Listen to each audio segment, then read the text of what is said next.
আসসালামু আলাইকুম। সবাই কেমন আছেন? আশা করি সবাই অনেক ভালো আছেন। নতুন একটি পর্ব নিয়ে হাজির হয়েছি। তো আজকের পর্বেও একটা নাস্তার রেসিপি দেখাবো। তো আমি এখানে ডোনাট করেছি। তো বাচ্চাদের জন্য কিন্তু এই নাস্তাটা খুবই ভালো। বাচ্চারা অনেক বেশি পছন্দ করে। তো আমি কিন্তু ডোনাটের এই রেসিপিটা অনেক সহজভাবে দেখিয়েছি। আশা করি আপনাদের অনেক বেশি ভালো লাগবে। তো এখানে দেখতেই পাচ্ছেন আমি অনেকগুলো এখানে একবারে তৈরি করে নিয়েছি।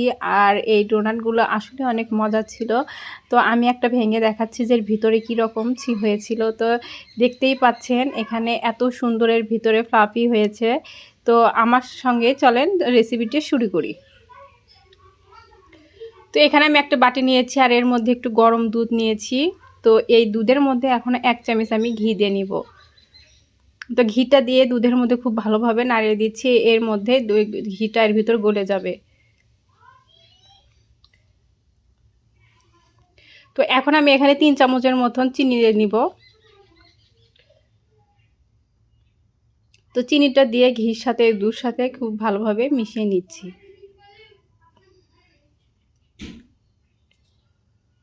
তো অবশ্যই কিন্তু এর মধ্যে ঘি অথবা বাটার দেওয়ার চেষ্টা করবেন, তাহলে কিন্তু এই নাস্তার রেসিপিটা খুবই ভালো লাগে। তো এখন আমি এখানে 1 চামচের মতো আমি ইস্ট দিয়ে নিলাম। তো ইস্টের সাথে খুব ভালোভাবে এগুলো মিশিয়ে নিচ্ছি। ব্রেডের বা ডোনাটের যে রেসিপি বলেন, এইরকম নাস্তার রেসিপিতে অবশ্যই কিন্তু বাটার কিংবা ঘি আপনারা ব্যবহার করবেন। এখানে সাদা তেল দিলে এর টেস্টটা কিন্তু অতটা ভালো আসবে না। তো এখন এর মধ্যে একটা ডিম আমি ভেঙে দিচ্ছি। তো ডিমটা ভেঙে দিয়ে খুব ভালোভাবে এর সঙ্গে আমি মিশিয়ে নিচ্ছি। এর কুসুমটা সহ খুব ভালোভাবে এর সঙ্গে মিশিয়ে নিতে হবে। তো আমার এখানে কিন্তু মেশা শেষ। এখানে আমি 1 বাটি ময়দার আটা নিয়ে নিচ্ছি। তো এটা কিন্তু এমনি আটা দিয়ে করলেও হবে। তো আর 1.5 বাটির মতন এখানে আটা দিয়ে নিয়েছি। তো আমি কিন্তু প্রয়োজনে আরও এখানে ব্যবহার করব। যেহেতু প্রথম পর্যায়ে ডোটি অনেক বেশি নরম থাকে, এখানে আপনার আস্তে আস্তে এখানে আটাটা দিয়ে দিতে হবে। তো এখানে কিন্তু আমার আরও একটু আটা লাগবে। তো এখানে আমি আরও 1 বাটির মতো আটা আমি এখানে দিয়ে নিব। দিয়ে খুব ভালোভাবে এর সঙ্গে আমি মিশিয়ে নিব। তো এখন কিন্তু হাতের সাথে ডোটা খুব ভালোভাবে পারফেক্টলি মিশানো লাগবে। তো এখানে আমার আর একটু ময়দার আটা লাগবে। তো এভাবে কিন্তু খুব সুন্দর করে হাতের সাহায্যে মধ্যে এই ডোটা একটু পারফেক্টলি করতে হবে। আর এটা কিন্তু অবশ্যই সময় নিয়ে একদম ডলে ডলে করতে হবে, তাহলে কিন্তু এই ডোটা সফট হবে। তাহলে এই ডোনাটের রেসিপিগুলো অনেক বেশি ফ্লাফি হবে আর খেতেও কিন্তু খুব ভালো লাগবে। তো এটা আমি এখন কিছুক্ষণ রেস্টে রেখে দিব। তো আমি কিন্তু এটা অনেকক্ষণ রেখে দিয়েছি। তো এর ভিতর থেকে আমি বাতাসও বের করে নিয়েছি। তো এখন ডোটা একটু হাতের সাহায্যে একটু ভালোভাবে আমি নাড়িয়ে নিচ্ছি। আর দেখতেই পাচ্ছেন এটা রেস্টে রাখার পরে কিন্তু অনেক বেশি একদম ফুলানো ছিল। তো একদম সুন্দর এর ভিতরে ফ্লাফি হয়েছে। তো এখন এই ডোটা একটু হাতের সাহায্যে এভাবে ঘুরিয়ে নিচ্ছি। আর দেখতেই পাচ্ছেন এই ডোর ভিতরে কোনো অংশ আপনার শক্ত ভাব নেই, একদম নরম আর অনেক সুন্দর কিন্তু পারফেক্টলি ডোটা হয়ে গেছে। আর ডোনাটের জন্য কিন্তু অবশ্যই এরকম নরম একটু পারফেক্ট একটা ডো প্রয়োজন, তাহলে কিন্তু এর নাস্তাগুলো ভালো হবে।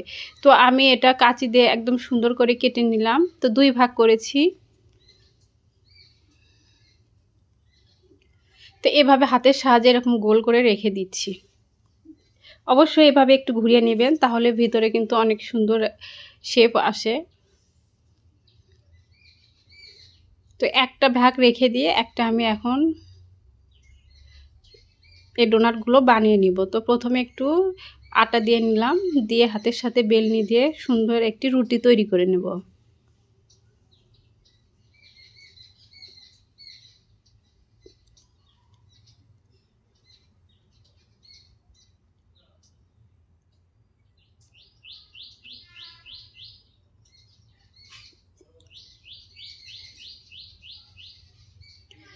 আর এই রুটিটা কিন্তু বেশি পাতলা করা যাবে না, একটু মোটা আকারেই করতে হবে। তো দেখতেই পাচ্ছেন আমি এখানে ডলে নিচ্ছি। আর এটা কিন্তু বেলার সময় দেখবেন যে ছোট হয়ে আসবে, যেহেতু এখানে ইস্ট দেওয়া আছে। তো এটা কিন্তু বেলার সময় দেখবেন যে ফুলে ফুলে গেছে। তো এই অবস্থায় আমি একটা স্টিলের এখানে একটা গ্লাস নিয়েছি। তো এটা দিয়ে আমি গোল করে শেপে কেটে নিব। তো তো এভাবে কিন্তু কেটে নিলে একদম পারফেক্টলি গোল হয়, কোনো জায়গায় আঁকাবাঁকা হয় না। তো এভাবে আপনারা অবশ্যই গোল কোনো আকৃতির জিনিস দিয়ে এভাবে কেটে নেবেন। তো উপর থেকে এই আটাগুলো আমি সরিয়ে নিচ্ছি। তো ভিতরে যে গোল ডিজাইনটা করব এটার জন্য আমি একটা কুপি নিয়েছি এরকম। তো এটা দিয়ে আমি মাঝখানে এরকম কেটে দিচ্ছি। তাহলে দেখবেন যে ডোনাটের শেপ এসে যাবে। তার মাঝখান থেকে এভাবে কিন্তু এটা উঠে আসে।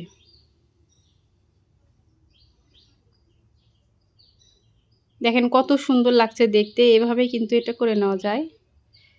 তো এগুলো কিন্তু হাতের সাহায্যে খুব উঠে আসছে, আর ডোনাটগুলো দেখেন এখনই ফুলে যাচ্ছে। তো আমি কিন্তু অনেকগুলো এখানে বানিয়ে রেখেছি, তো এগুলো আমি উঠিয়ে নিচ্ছি।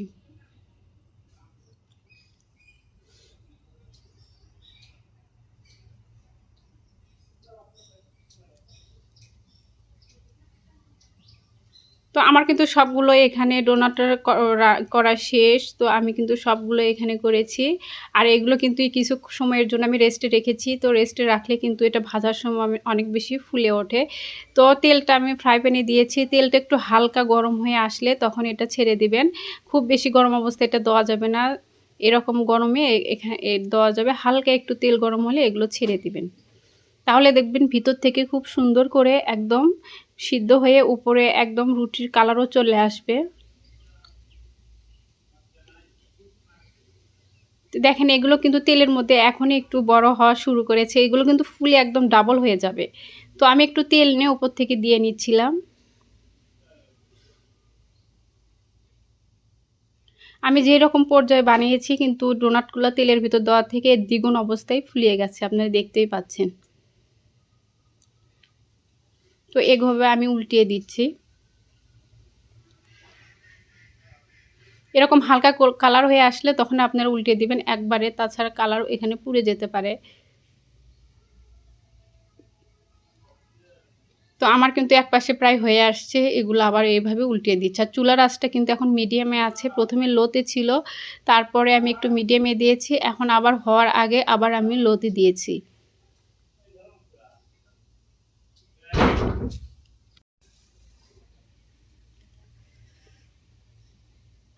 আমার কিন্তু ওই পাশের এগুলো কালার চলে আসছে, দেখতেই পাচ্ছেন। এগুলো কিন্তু আমার হয়ে গেছে। এখন আমি এগুলো প্লেটে উঠিয়ে নিচ্ছি। আর কালারটা কিন্তু অনেক সুন্দর এসেছে। এটা এভাবেই ভেজে নিতে হবে। এখন দেখতেই পাচ্ছেন একদম অনেক সুন্দর ডোনাট আমার হয়ে গেছে। তো এগুলো উঠিয়ে নিচ্ছি, আর এই পাশের এগুলো আমি উল্টিয়ে দিচ্ছি।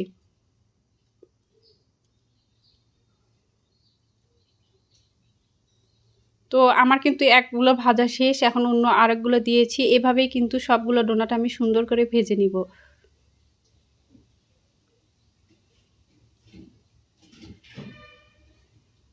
তো আমার কিন্তু সবগুলো এখানে ডোনাট ভাজা শেষ, আর এখানে দেখতেই পাচ্ছেন কত সুন্দর লাগছে। তো আমার এই রান্নার রেসিপি যদি ভালো লেগে থাকে অবশ্যই চ্যানেলটি সাবস্ক্রাইব করবেন। আর এখানে আমার রান্নাগুলো দেখানো আছে, তো অবশ্যই চ্যানেলটি সাবস্ক্রাইব করে পাশে থাকবেন। সবাইকে ধন্যবাদ ভিডিওটি দেখার জন্য।